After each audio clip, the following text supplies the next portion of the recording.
Scared for a whole lot of nothing, huh? The finals are set, and I am so happy as the biggest Federer fan in the world, the original Fed head from Coffee Break Tennis, your host, Matt Bradshaw. I'm so happy that I wrote another song. The Fed heads were scared. Yeah, they weren't prepared for what would unfold. Just let the story be told.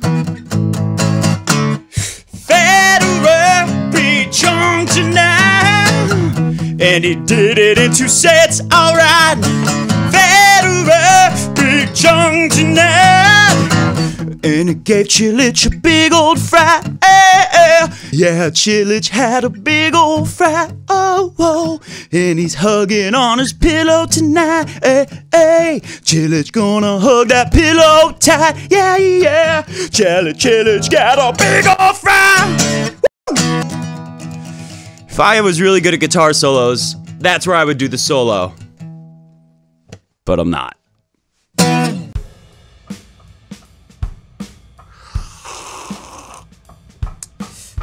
Welcome to Coffee Break Tennis, the fastest growing, most talked about, most exciting tennis talk show in the world.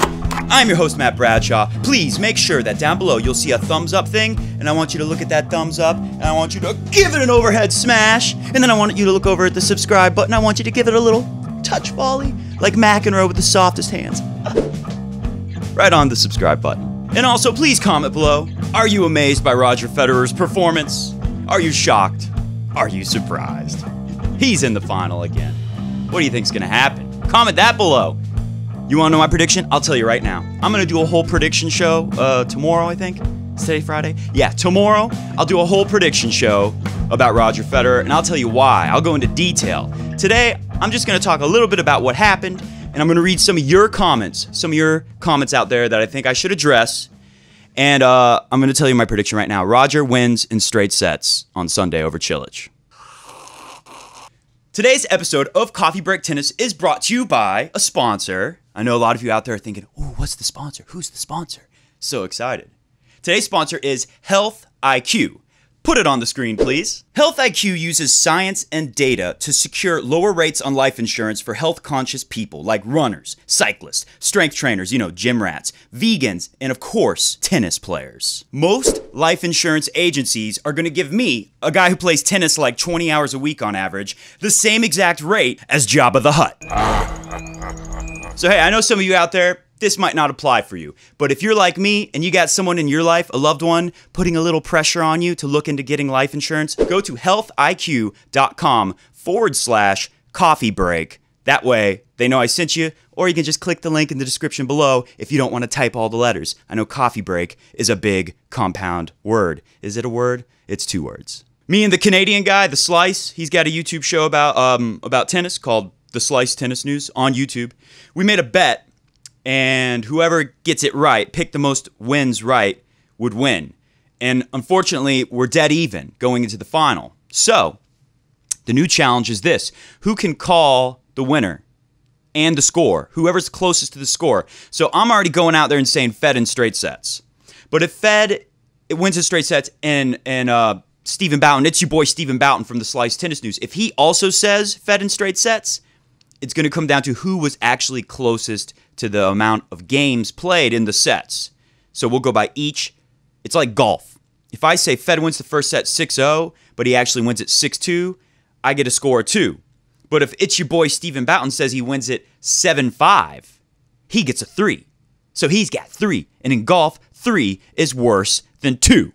So before I start reading some of my favorite comments and tweets from people just like you out there, by the way, you can always tweet me at CoffeeBreakTENS. They wouldn't let me fit the whole word tennis, so it's at tens, like the number 10 with an S at the end.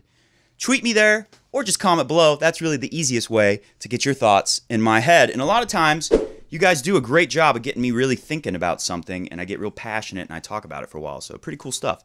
Let's look at some stats from the match before I start reading your comments, and then we'll close this thing out. So I want to talk about Roger's first serve, because if Chung could have put up a much better fight, maybe things don't go as smooth. I still think Federer wins in 5-4. It doesn't matter. Federer's going to win no matter what. He had to get to that final. He's a man on a mission, kind of like me with this show, Coffee Break Tennis. So First set, 32% first serve in. Now, it's nice that he won 100% of those points. And winning 62 on second serve, I think you can survive having a very low first serve in percentage when you got numbers like that. And let's look at it all. It went up 43% first serve in, 94% win on first serve, an incredible, astounding 71% win on second serve. I can't wait to do the preview video, and we can compare these numbers, and I'll factor in the entire tournament to the Cilic numbers. We'll also look at the most recent match. We're going to really break this thing down in the preview show, so don't miss that. 24 winners from Federer, only 6 from Chung. So let me put my Fed head on and be totally Fed biased for a little bit.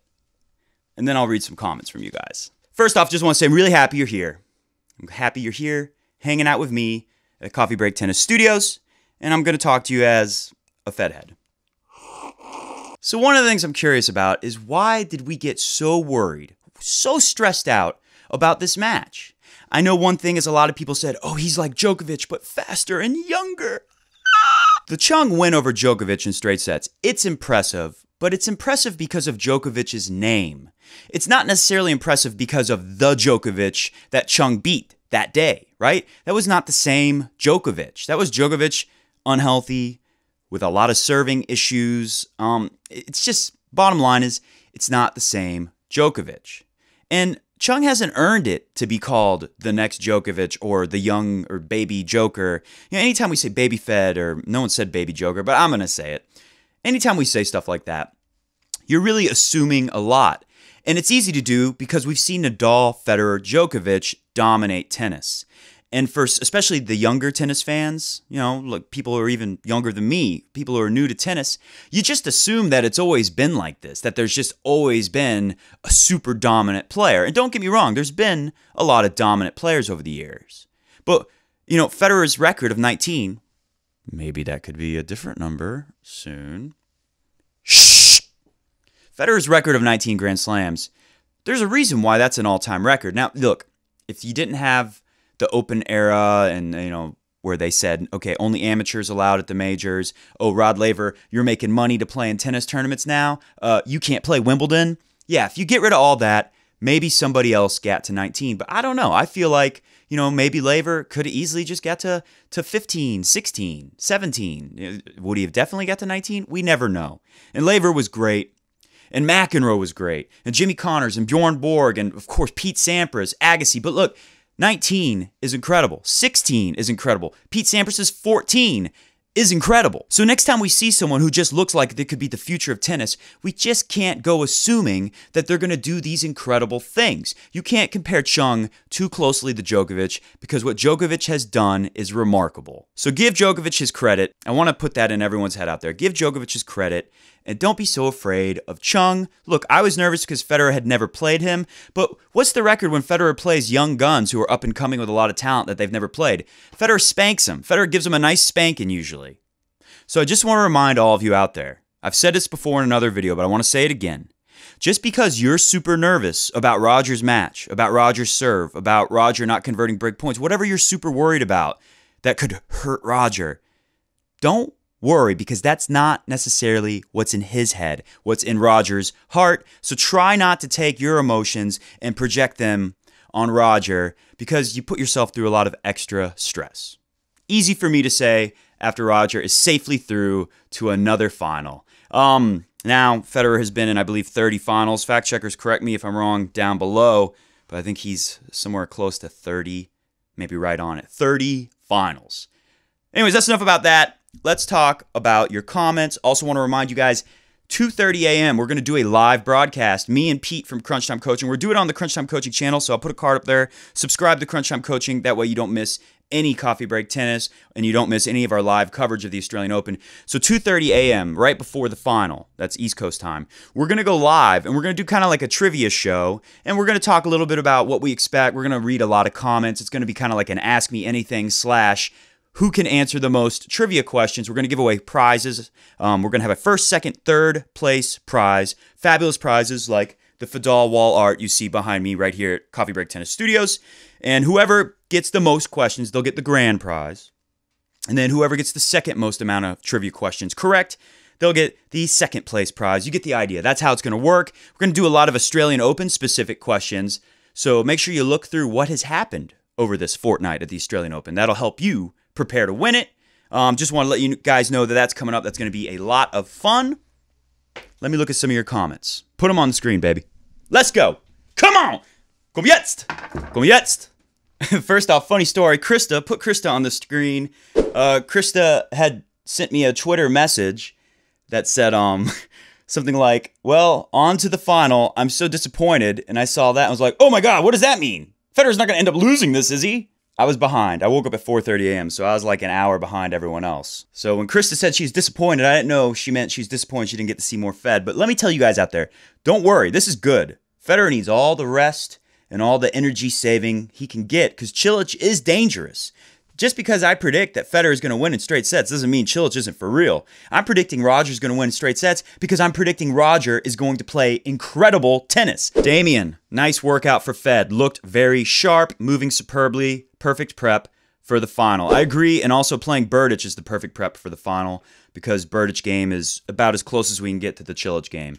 Here's one from Josh Van He. This is really good. Josh is, I want to go ahead and just call him a tennis expert because his comments are always spot on.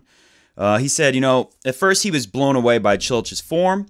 He was leaning towards Cilic as the favorite, but then he rewatched the match, and he said he's less impressed. And he thanks you and Aaron, who just started a YouTube channel. I believe that's Aaron.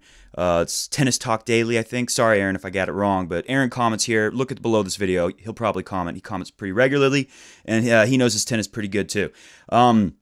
You and Aaron correct. A lot of wrong with the type of shots that are being offered to Cilic by Edmund.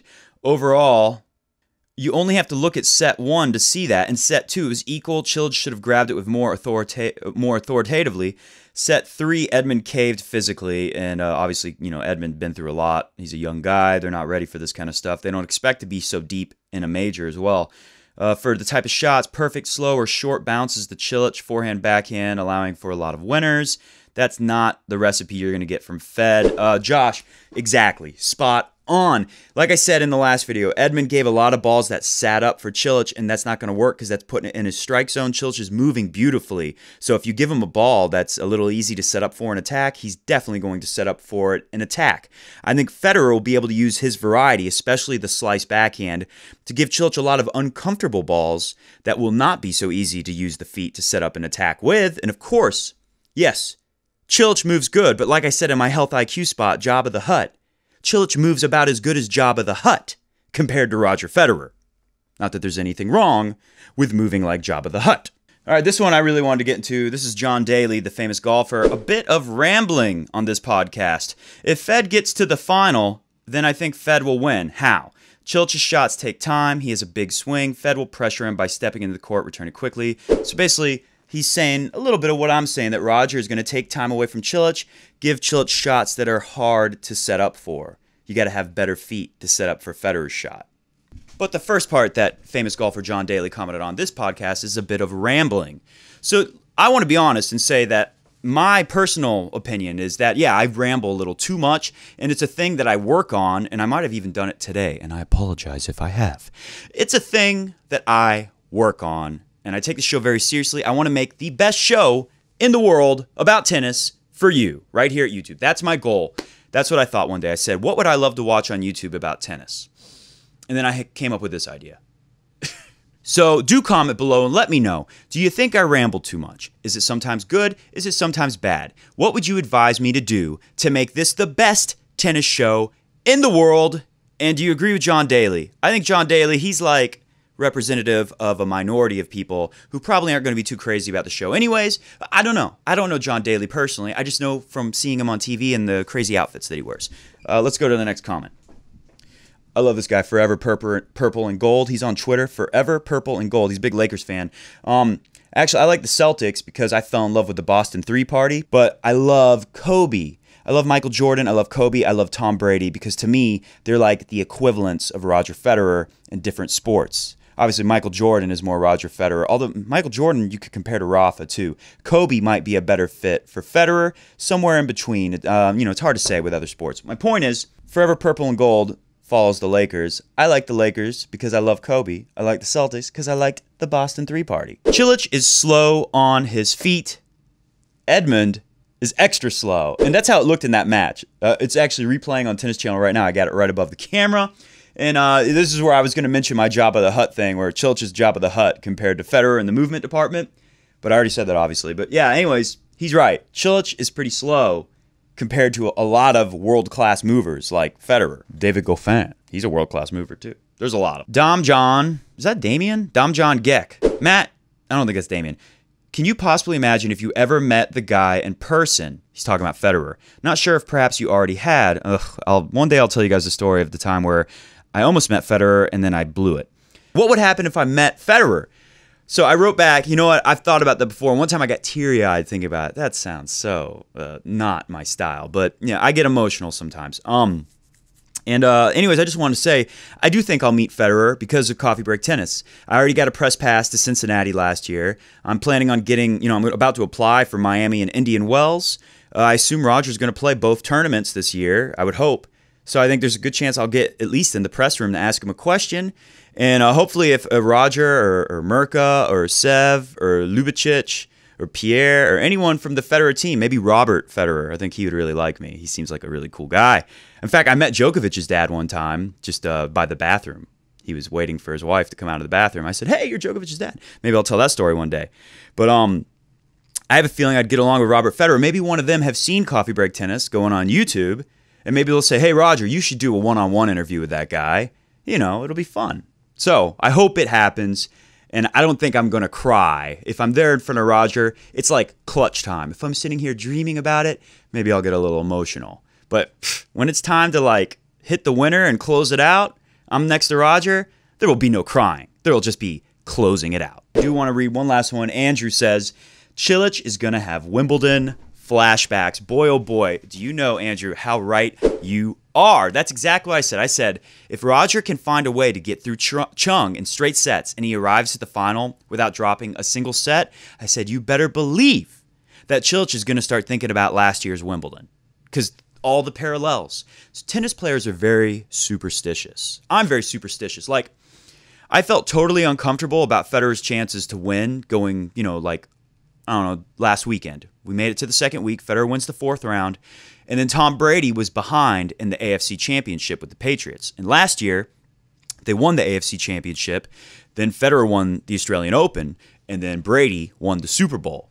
And so, in my mind, if Brady doesn't make it to the Super Bowl, loses in the AFC Championship game last weekend, Federer doesn't win the Australian Open.